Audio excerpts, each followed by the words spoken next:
Agora é o seguinte, Fábio Júnior, você conhece, atacante veterano, colocando toda a sua experiência a serviço do inacreditável Futebol Clube. Fábio Júnior, um homem que fez da paixão pelo gol uma profissão.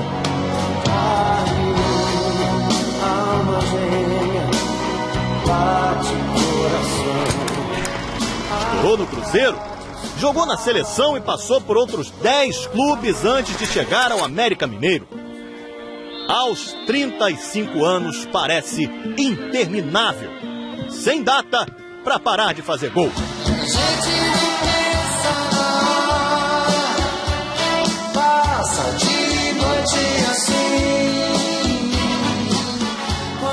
Na última quarta-feira, o show de Fábio Júnior foi em Teófilo Otoni, Minas Gerais. O América local recebeu o América Mineiro.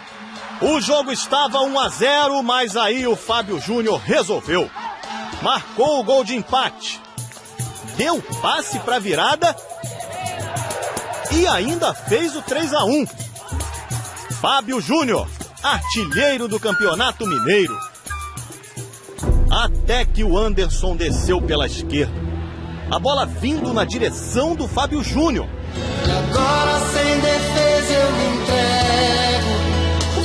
O Fábio Júnior pronto para marcar o terceiro dele na partida. Duas forças que se atraem, um sonho lindo de viver. Mas aí, o Fábio Júnior desafinou.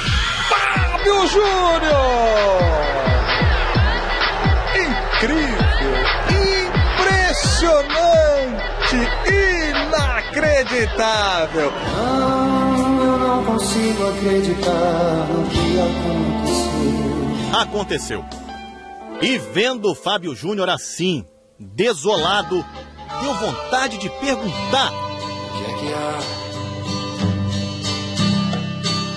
O que é que tá se passando com essa cabeça? Naquele momento, Fábio Júnior provavelmente já pensava no inevitável, no chamado.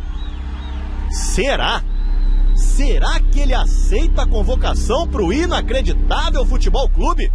Eu ainda não tive esse privilégio ainda, mas acompanhei também aí. Todo mundo que veste essa camisa acaba fazendo muitos gols e se destacando, porque eu tenho acompanhado. Então vai ser com o maior prazer, tô tranquilo. Fábio Júnior sabe que a bola não aceita desaforo. Não gosta de ser chutada assim, sem nenhum carinho. Por isso vai vestir a camisa, como forma de se penitenciar e de pedir perdão. Meu coração tá pedindo perdão.